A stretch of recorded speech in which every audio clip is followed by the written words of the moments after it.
Muito bem, então vamos para esse assunto tão bacana, né? Sou suspeito para falar, porque eu sou um apaixonado pela astronomia e esse assunto tem tudo a ver com astronomia, né? Que é o assunto, então, da gravitação.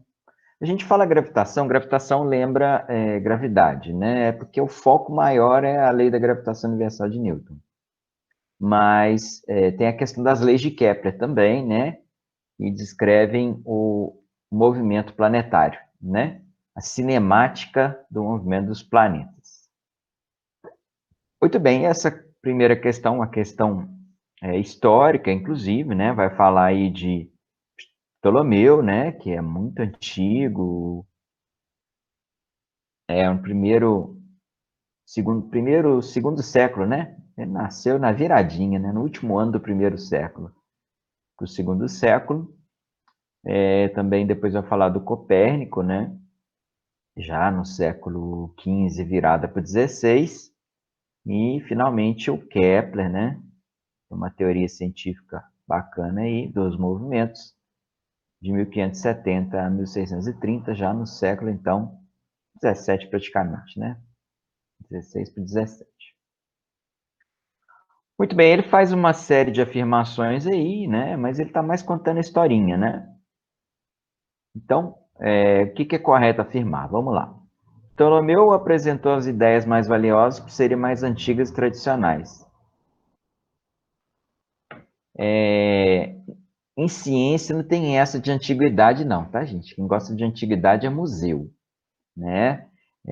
Ciência, o que mais vale é o que está mais correto, né? E o que é mais correto, normalmente é o que é mais atual, porque você sabe que a ciência está sempre se reciclando, né? Ela sempre abre margem para questionamentos. Então, tem essa de Ptolomeu, não. Esquece Ptolomeu, tá? O Copérnico desenvolveu a teoria do helicentrismo inspirado no contexto político do Rei Sol, né? A Rei Sol fala sério, né? Rei Sol é coisa de egípcio, né? Copérnico era clérigo, ele era um padre, né? Então ele não tinha nada a ver com o Rei Sol, a religião dos egípcios, nada a ver. Copérnico viveu uma época em que a pesquisa científica era livre e amplamente incentivada? Não. Ele viveu aqui finalzinho do século XV, início do século XVI, que ainda tinham os tribunais de inquisição, né? Então, divulgar pensamento era um negócio complicado, né?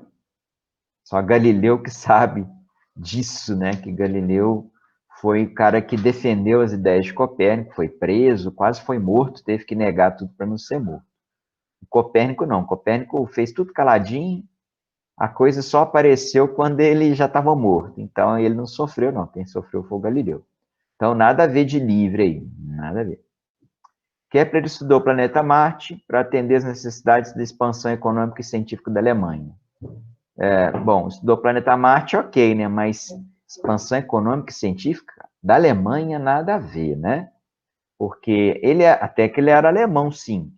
Mas, na verdade, ele trabalhou uma parte dele na cidade de Praga, né? Que é a capital da Tchequia, ou República Tcheca, né? Então, ele ajudou, foi eles lá, não foi a Alemanha, não, tá? Então, esquece a Alemanha. Então, só sobrou a letra E, né? Kepler apresentou uma teoria científica que, graças a métodos aplicados, pode ser testada e generalizada. Exatamente. Inclusive, a ideia dele era inicialmente só para planetas, né? E apenas para os planetas visíveis a olho nu, né? Que naquela época não se conhecia nem Urano nem Netuno, né? Que só são visíveis com o uso de telescópios e lunetas. Mas a teoria dele se mostrou válida também para esses dois planetas. Então, e também para satélites, luas, enfim. Então, por isso que a teoria dele é bacana. Então, ponto para Kepler. Letra E. Tudo bem? Essa foi tranquila, né? Muita leitura, mas foi as afirmações bem tranquilas.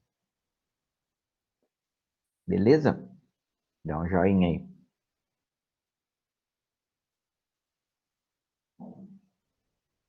Muito bem. Vamos então agora para o número 2. Ele vai falar do ônibus espacial Atlantis, né? Aí vai falar da viagem deles, né? Que eles foram lá no Hubble, né? Telescópio espacial, substituiu uma peça. O Hubble está a 560 quilômetros de altura da superfície da Terra, né? Aí, quando eles chegaram lá, um deles falou essa bobagem aqui, né? Esse telescópio tem a massa grande, mas o peso é pequeno. Complicada, né? Muito bem. Vamos ver. Então, a frase se justifica porque o tamanho do telescópio determina sua massa, enquanto seu pequeno peso decorre da falta de ação da gravidade. Na verdade, tem duas bobagens ali. Só pelo tamanho você não sabe a massa, porque nem tudo que é grande tem muita massa, né? Depende da densidade. E também falta de aceleração da gravidade. Como assim, né? O que prende o telescópio à Terra, né? É a gravidade. Então, quer dizer, se não tivesse gravidade, o telescópio não ia orbitar a Terra, né, gente? Então, para com isso. Tem gravidade, sim. Tanto tem que eu fiz essa conta aqui, só para deixar isso bem claro. Na verdade, não precisava ter feito essa conta, mas eu fiz só para chamar a atenção de vocês. Eu fiz a conta aqui para mostrar qual que é a aceleração da gravidade lá no Hubble. Para fazer isso, eu igualei a força-peso com a força da gravidade de Newton. mg, que é a força-peso, é igual a Gzão, Mzão, Mzinho sobre D quadrado, que é a lei da gravitação universal. Aí você corta os Mzinhos dos dois lados, sobra Gzão, Mzão sobre D quadrado. Essa é a fórmula que a gente calcula a gravidade em qualquer lugar. No caso da Terra, entra a massa da Terra, mas se fosse em outro planeta, entraria a massa do planeta. E esse D aqui é a distância do ponto que você está calculando a gravidade até o centro do planeta. Então, a massa da Terra é essa aqui, 6 vezes 10 é 24, a constante de gravitação é essa aqui. A distância você tem que considerar o raio da Terra, que é 6.370 quilômetros, mais 560 quilômetros, que é a distância do Hubble até a superfície da Terra. É 6.390, 930, perdão. Quilômetros. Só que você tem que jogar em metros. Então, dá 6,93 vezes 10 a sexta metros. Na hora que você joga na fórmula aqui, esses valores, você consegue chegar num G de 8,3. Vocês podem fazer essa conta aí que vocês vão ver que dá isso. Olha só, como é que você fala que não tem gravidade? Gravidade na superfície não é 9,8? Lá é 8,3. Não caiu nem, né, 20%. Quase 20%. Mas perdeu muito pouco. A gravidade ainda é bem grande. Então não dá para você falar que não tem gravidade lá. Beleza? Não precisa ter feito a conta, não, mas é bom só para vocês terem essa noção de que a gravidade ela não cai assim tão rapidamente, não, tá? Muito bem. A frase do astronauta lá. Se justifica ao verificar que a inércia do telescópio é grande comparado a dele próprio? Bom, a massa é grande. Tudo bem, a inércia é grande. E que o peso é pequeno porque a atração gravitacional criada por sua massa é pequena? Não. Se a inércia é grande, a massa é grande, porque a massa é uma medida da inércia, né? E se a massa é grande, o peso não é massa vezes gravidade? Se a massa é grande, o peso é grande também, a atração gravitacional é grande. Então, esse finalzinho aí matou, tá? Nada a ver. Não se justifica. Ah, bom. Porque a avaliação da massa e do peso de objetos em órbita tem por base a lei de Kepler. Gente, lei de Kepler não fala nada de massa e peso. Lei de Kepler fala de quê? A primeira fala que a órbita é elíptica, né? Ficando o Sol num dos focos da elipse. A segunda é a lei das áreas, né?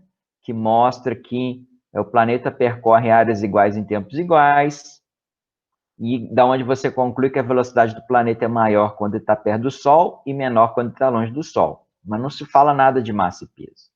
E a terceira, que fala que o quadrado do período, que é o tempo que o planeta demora para dar uma volta no Sol, é proporcional ao cubo da distância média do planeta ao Sol. Quer dizer, a distância do planeta ao Sol é elevada ao cubo. Fala de distância, fala de tempo, não fala nada de massa e peso, tá? Então, nada a ver isso aí, tá? Muito nada a ver.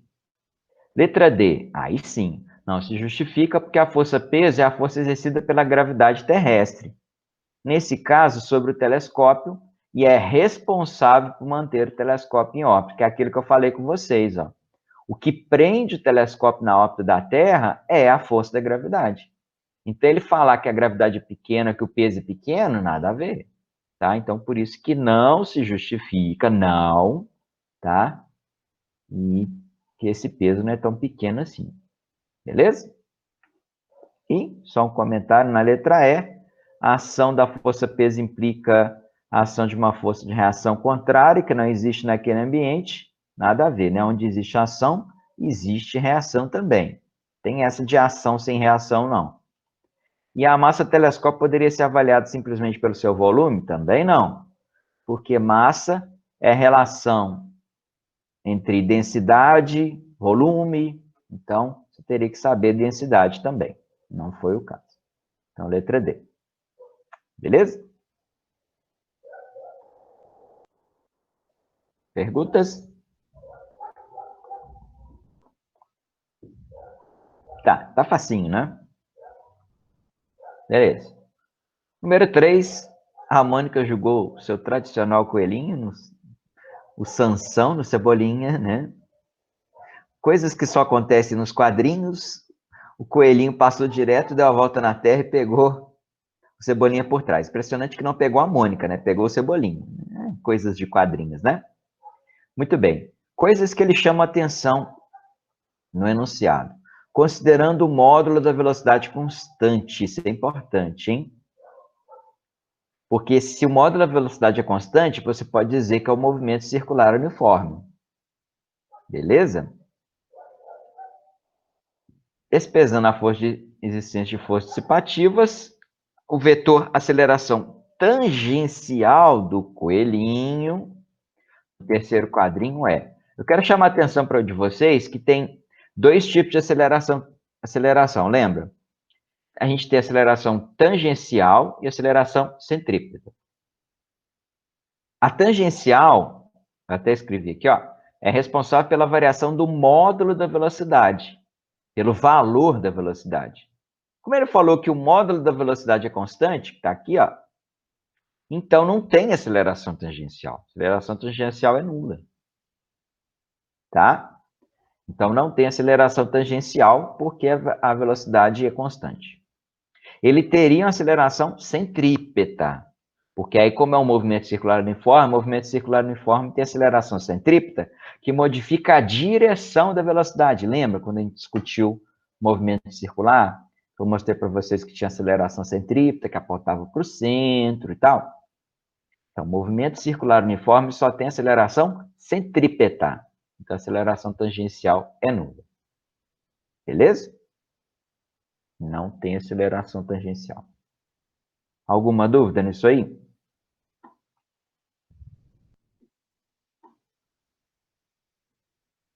Não? Beleza.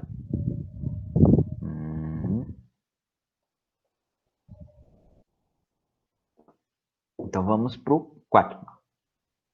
Número 4, ele vai mostrar uma figura interessante aqui, né?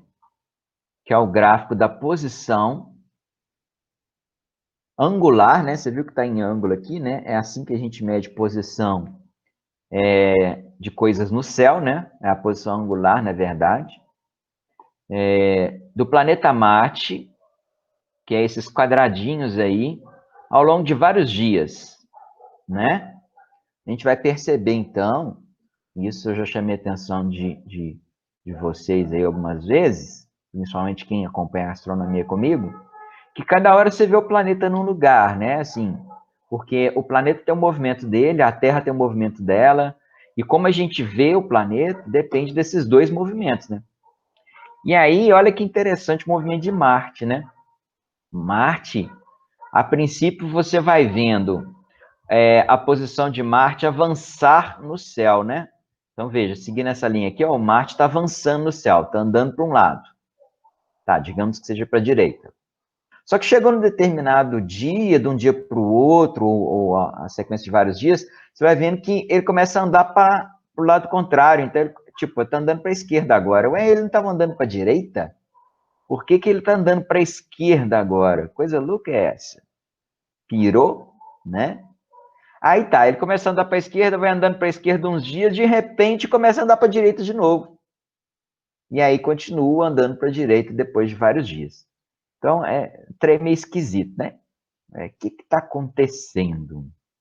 Bom, é importante a gente pensar nas duas órbitas, não só a de Marte, mas também na da Terra. Os dois planetas giram em torno do Sol, né?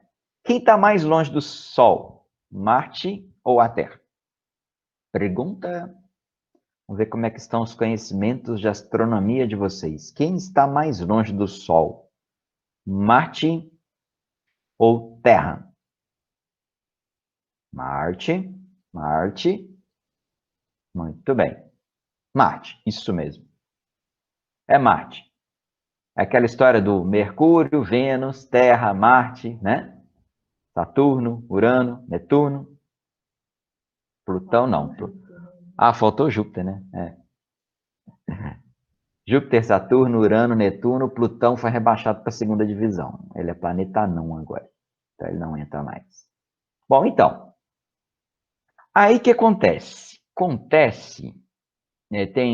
Pela terceira lei de Kepler, o quadrado do período de revolução é proporcional ao cubo da distância média.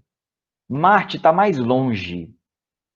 Como Marte está mais longe do Sol, o período dele vai ser maior. Ele vai gastar mais tempo para dar a volta.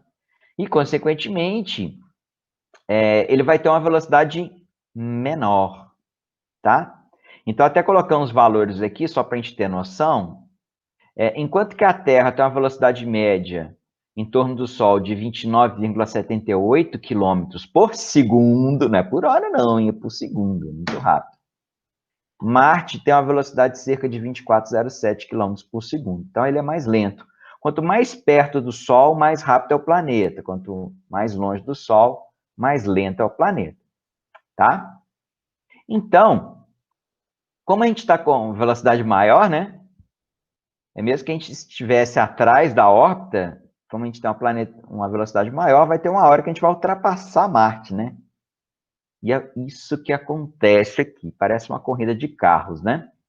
Eu até coloquei umas figurinhas aqui para ajudar vocês a entenderem, que eu tirei daquela simulação que a gente fez. Não sei se vocês lembram, chama Meu Sistema Solar, lá do FET, né? Uma boa dica para brincar durante a quarentena, né? O FET, lembra? FET. Deixa eu colocar aqui a referência aqui. Extraído do PHET. P-H-E-T. Joga no Google que vocês descobrem aí o site direitinho. Meu sistema solar. Bom, aí a órbita, então, azul seria de Marte, tá? E a órbita rosinha aqui é da Terra. Não está em proporção exata, não, tá, gente? Que eu coloquei uma figura mais para a gente poder analisar.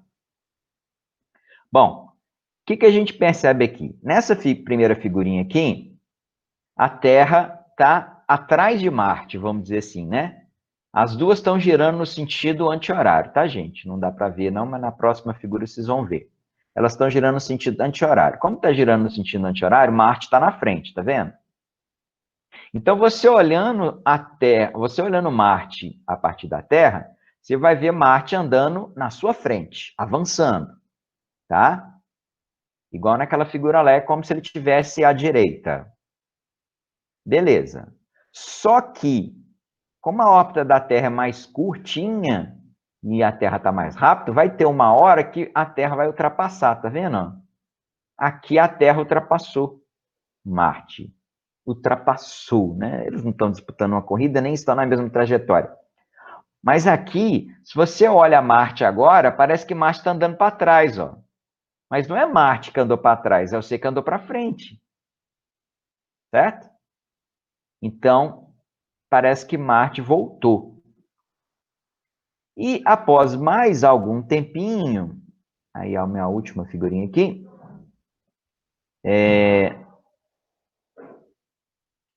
na verdade, eu achei que tinha uma outra figura aqui. Aqui a Terra passou, o Marte passou de novo, né? Marte passou e a Terra ficou. Então agora parece que Marte está indo para o outro lado, tá vendo? Então uma hora parece que Marte está indo para um lado, outra hora parece que está indo para o outro lado. Isso tudo acontece por causa da velocidade orbital, né? Então, é a maior velocidade orbital da Terra, porque ela está mais perto do Sol, faz com que em certas épocas ela ultrapasse Marte. É isso que está acontecendo. Eu tentei mostrar aqui através dessas figurinhas aqui. Deu para entender? Essa questão, acho que é a questão mais confusa dessa lista. A gente custa a gente entender a lógica dela, mas aí essas figuras que eu coloquei da simulação, espero que ajude. Tudo bem?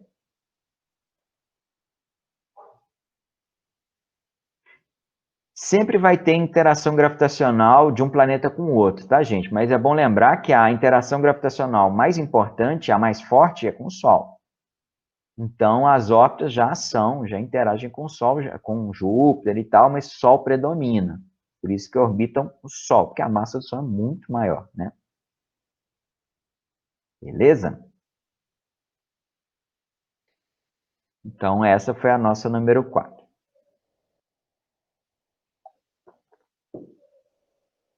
Número 5 agora, questão retirada da OBA, a gente não podia deixar, né?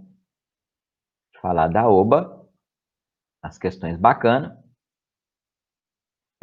Então, ele vai falar, ano passado comemorou 50 anos, né, da primeira vez que o homem pisou na Lua, e tem gente que não acredita até hoje, né? Paciência. E aí ele vai mostrar como é que foi o esquema, né? Os astronautas, a princípio, saíram da Terra, ficaram nessa órbita de espera, esperando, né? Órbita de espera, a melhor posição para ir lá para a Lua, né? Separado de 384 mil quilômetros. Chegou na posição melhor, foram embora. Beleza. Essa etapa 2, que é o que a gente vai usar, é uma órbita de espera, está a 200 quilômetros da superfície da Terra. Tá? Muito bem. Aí, nessa órbita de espera, o que sobrou está sujeito à aceleração centrípeta, porque está em movimento circular. Ele quer que a gente calcule a velocidade orbital. A velocidade que ele tem aqui nessa órbita de espera. Ok? Muito bem. Para se manter na órbita de espera, a força gravitacional exerce o papel de força centrípeta. Opa, corta aqui. Então, a força gravitacional... Ih, tá vivo o negócio. Agora foi. Então, a força centrípeta, mv ao quadrado sobre raio, é igual à força gravitacional G, mzão, mzinho, sobre d quadrado. Esse raio é o raio da trajetória, que, na verdade, é a distância d do pessoal do Saturno 5, Saturno V, né? Sei lá. Até o centro da Terra. Até o centro, tá? Não é até a superfície, não. Ok?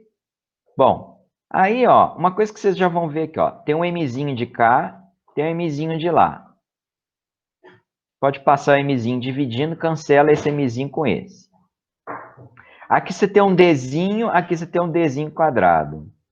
Então, você pode passar esse d multiplicando para cá, corta esse d com d quadrado. O que sobra? V ao quadrado igual a gmzão sobre dzinho. Da onde eu tiro que o v vai ser a raiz quadrada de g m sobre d. Ok? Então, é assim que a gente calcula a velocidade. Raiz de gm sobre d. Bom, uma coisa que ele colocou na questão, e acabou que eu não coloquei na lista, ele manda usar a massa da Terra vezes a constante g como sendo 416 mil quilômetros cúbicos por segundo quadrado. É só para ajudar na conta, porque lembra que durante a OBA você não tem calculadora, né? Então ele já dá o valor de G e M de uma vez. Então G vai multiplicar M e vai dar esse 416 mil que está aqui em cima. Se vocês fizerem com os valores reais que vocês encontram na internet e tal, também dá muito próximo, tá, gente? Não preocupa, não. O raio da Terra é 6.300 quilômetros que ele manda usar. É 6.370, na verdade. Ele manda usar 6.300. Com os 200 que já está da superfície, somado, vai dar 6.500. Então, entra 6.500 aqui. Mas é quilômetro, Fernando. Tudo bem, mas aqui não é quilômetro cúbico? Com 1 quilômetro, não vai dar nada, não. Aí, na hora que você divide, ele mandou usar esses números justamente porque quando você dividir, vai dar 64 certinho. Raiz 64 dá 8. Então, quer dizer que você tem uma velocidade de 8 km por segundo. Como a gente usou tudo em quilômetro, a resposta sai em km por segundo. Se você quiser passar para metros, 8 km, 8.000 metros por segundo. Se quiser escrever em quilômetro por hora, multiplica por 3,6, 28.800. Ok? É assim que a gente faz para calcular a velocidade de qualquer corpo em órbita, tá, gente? Qualquer corpo em órbita. Né? Se você pegar a massa da Lua e a distância da Lua e jogar aqui, você vai ter a velocidade da Lua em torno da Terra. Tá? Se você jogar a massa do Sol e a distância da Terra, você vai achar aquele valor que eu falei lá de 28, né? Quilômetros por segundo. Tá? Então, é uma fórmula muito útil. Beleza? Dúvidas?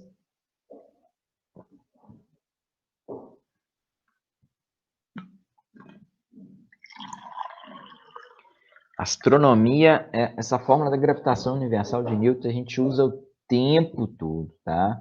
É muito importante para a gente essa fórmula da gravitação universal. Muito bem, vamos lá para o 6, então. É um satélite geoestacionário, é um tipo de satélite. Geo vem de terra, estacionário quer dizer parado, né? Então, um satélite que parece parado em relação à Terra, só parece. Realmente ele não está parado. Na verdade, ele segue o movimento de rotação do planeta. Tá? Ele acompanha a rotação do planeta. Como ele gira junto com o planeta, você olhando do planeta, você acha que ele está parado, mas ele não está parado, não. Tá? Ele só parece parado. Isso é interessante para satélites de comunicação, TV a cabo, né? Celular. É importante, porque aí você sempre sabe aonde que o satélite está, né? É igual quando o antenista vai na sua casa instalar uma Sky, uma Oi, etc. TV a cabo que não é a cabo, TV a satélite, na verdade, né? Ele já sabe onde que o satélite fica. O cara teve aqui em casa, pessoal, o satélite aqui, ele fica na reta do Gagelli. Aí ele já aponta, mais ou menos, já sabe. Aí ele sintoniza direitinho. O apontamento do satélite, né? Beleza, vamos lá. Sobre o satélite geoestacionário, é correto afirmar que, letra A força resultante sobre ele é nula, pois a força centrípeta é igual à força centrífuga. Fala sério, né? Se a força fosse nula, ele ia ficar preso na Terra? Ele ia girar em torno da Terra? Não, né? Resultante nula, só existe um movimento possível, que é um movimento retilíneo uniforme. Ele não está em movimento retilíneo uniforme. Ele está em movimento circular uniforme. Então, não. Letra B. Como no espaço não existe gravidade? Para com isso, hein? Eu já falei isso com vocês agora é mesmo. Tem essa de não existe gravidade, não. Ele permanece em repouso. Não. De novo, se não tivesse gravidade, não tinha órbita de satélite. Tá? O satélite só fica em órbita por causa da gravidade. O satélite somente permanece em repouso em relação à Terra se mantiver acionados jatos propulsores no sentido oposto ao movimento. Extremamente desnecessário isso, né? Na verdade, a gente tem uma coisa muito melhor que se chama inércia, né? Por inércia, o corpo tende a continuar em movimento. Só que aí, por causa da gravidade da Terra, vai atuar como força centrípeta aqui, ó. Ele vai fazer a órbita. Então, por inércia, ele tende a seguir a velocidade. Se não tivesse gravidade, ele ia seguir reto aqui, ó. Mas aí, por causa da gravidade, ele faz a volta. Porque essa força da gravidade atua como força centrípeta, né? E aí ele faz a órbita. Então, não é a letra C, é a letra D. A força de atração gravitacional é responsável por ele estar em repouso em relação ao ponto fixo na superfície da Terra. Sim, porque a força gravitacional é que promove a rotação, e é a rotação com o mesmo período da Terra, ou seja, ele gasta 24 horas para dar uma volta na Terra também, é que faz ele parecer parado. Beleza? Essa é a história aí dos satélites em órbita. Tranquilo?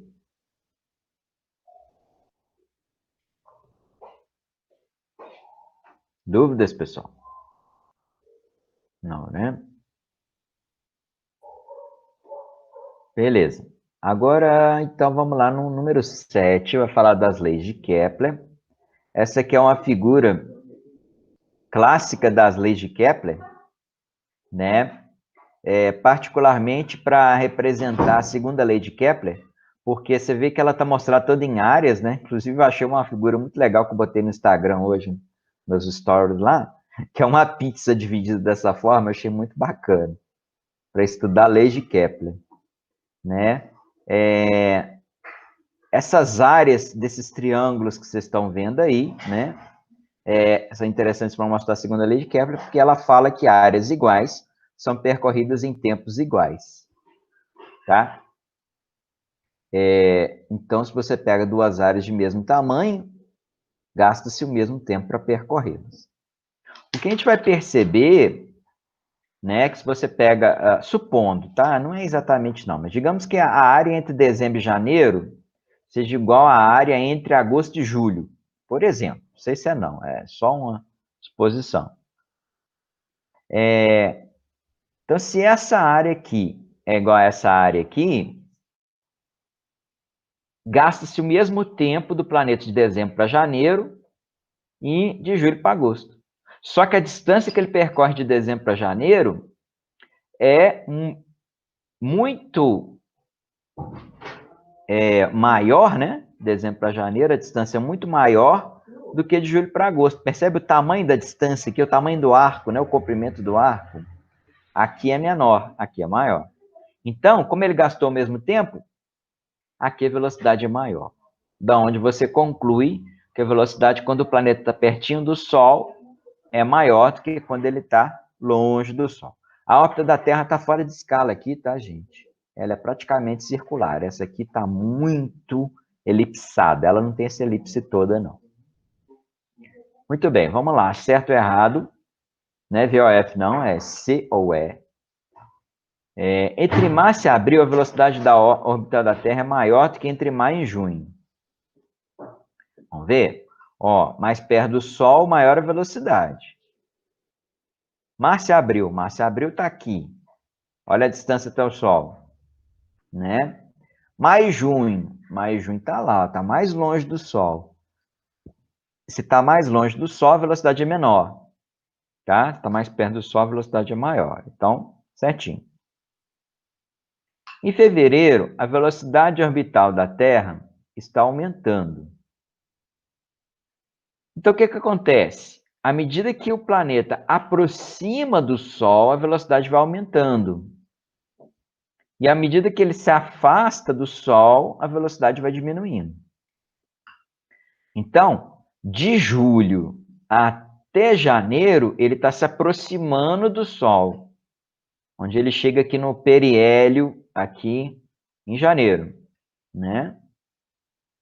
E de janeiro até julho, a velocidade vai estar diminuindo, tá?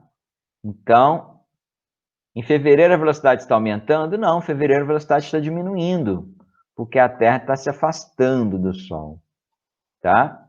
Aumenta quando aproxima, diminui quando afasta, ok? É igual quando você vai para um lugar que você gosta muito, que você quer muito ir para aquele lugar e nessas épocas de pandemia a gente fica querendo ir mais ainda, né? No dia que liberar a escola, vai todo mundo correndo para a escola, né? Vai ser uma alegria, né? Pessoas vão se atropelar nos corredores, né? Emoção. Agora, se for para um lugar que vocês não querem ir, né? Aí vai devagar, quase parando, né? A gente vê o pessoal dirigindo nas ruas de Lafayette aí, parece que eles não querem chegar, não, né? Porque os caras estão dirigindo a 10 km por hora, esse aí não está querendo chegar, não. Muito bem. Letra E. A força da gravidade do Sol... Ó, letra E. Letra C, na verdade. A força da gravidade do Sol é a mesma em todos os pontos. Não, né, gente? Lembra que as distâncias variam, né? Então, quando o planeta está aqui, ele está mais perto do Sol que quando ele está aqui. Claro que a diferença não é tão grande assim, mas existe uma diferença. Então, a força da gravidade não depende da distância. Quando ele estiver mais perto, a força é maior. Quando ele estiver mais longe, a força é menor, tá? Então, tá errado isso aqui. Pela terceira lei de Kepler, podemos afirmar que em junho, a velocidade orbital da Terra é menor. Se você olhar só o finalzinho, parece que está certo. A velocidade em julho realmente é menor. Porque em julho é onde ele está aqui, né? Está mais longe.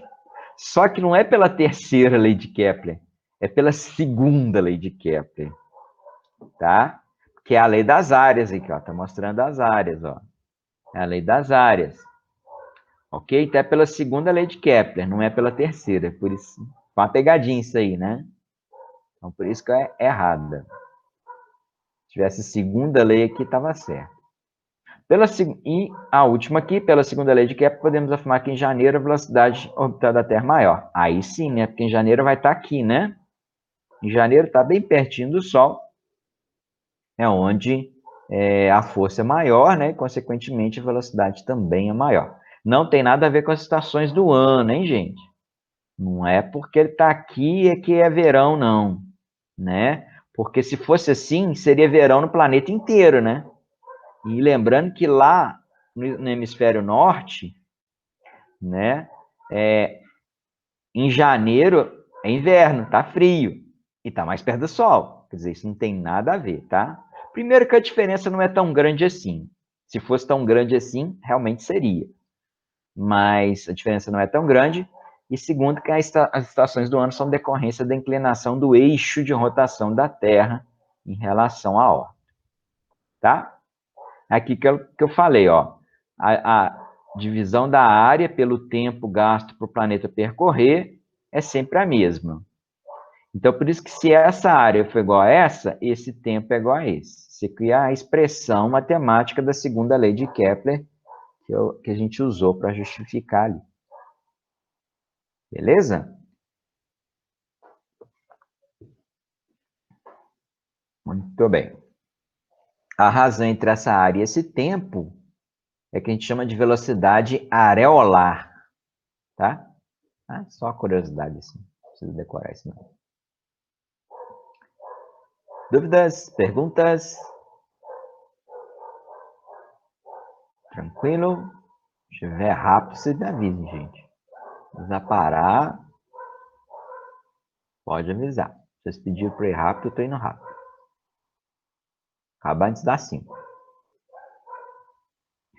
Beleza, vamos lá. Número 8 vai falar novamente de satélites artificiais, né? E vai falar várias coisas aí. E aí ele vai falar de novo no geoestacionário, que é o mais importante para a gente, né? Muito mais utilizado. E aí ele deu aqui a altura da órbita, 35.800, do geoestacionário. Aí deu dos GPS também, mas ele não vai trabalhar com GPS, né? E ele vai falar aqui no finalzinho, a órbita, o raio da Terra, 6.376 quilômetros, e ele pede para a gente calcular a velocidade de um satélite geoestacionário. Tipo aquilo que a gente fez lá com o Saturno V, né? Basicamente a mesma coisa, tá? Só que aqui dá para fazer uma coisa diferente, porque a gente sabe que o satélite geoestacionário, ele gasta 24 horas para dar a volta. Lá naquele a gente não sabia, né? Quanto tempo que demorava. Aqui a gente sabe, o geoestacionário é 24 horas. Tá? Porque aí dá para a gente usar velocidade igual a distância sobre tempo. Tá? Velocidade igual a distância sobre tempo. A distância é o comprimento da circunferência, 2πr, e o tempo é o período de rotação, que no caso é 24 horas. Tá? Esse R aqui é o raio da trajetória. Então, é do satélite até a Terra, até o centro da Terra. Então, 35.800, que é do satélite até na superfície da Terra, mais 6.376, que é o raio da Terra. Então, vai dar uma distância de 42.176. Se você usar o π igual a 3, 2π dá 6. Aí, na hora que você joga aqui, 6 vezes 42.000, vai dar esses 253.000 que está aqui, dividido pelas 24 horas, 10.544 km por hora. É muita coisa, né? Muito rápido. Muito rápido. Beleza? Então, esse aí foi velocidade igual a distância sobre tempo. Não se esqueçam que, em relação à circunferência, trajetórias circulares, a distância é sempre o comprimento da circunferência. 2πr. É muito importante esse perímetro da circunferência. A gente usa muito, tá? Comprimento de circunferência nós vamos usar sempre. Não, o pessoal confunde muito com a área de circunferência, né? Que é π raio ao quadrado. O comprimento da circunferência é 2π raio. Beleza?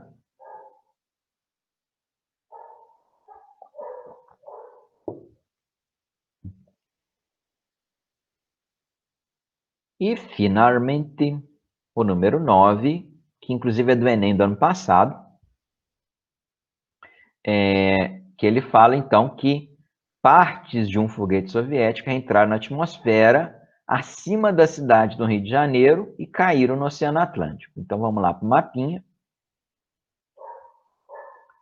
Foi um espetáculo bonito, né? Mas uma diferença pequenininha tinha sido uma tragédia, né?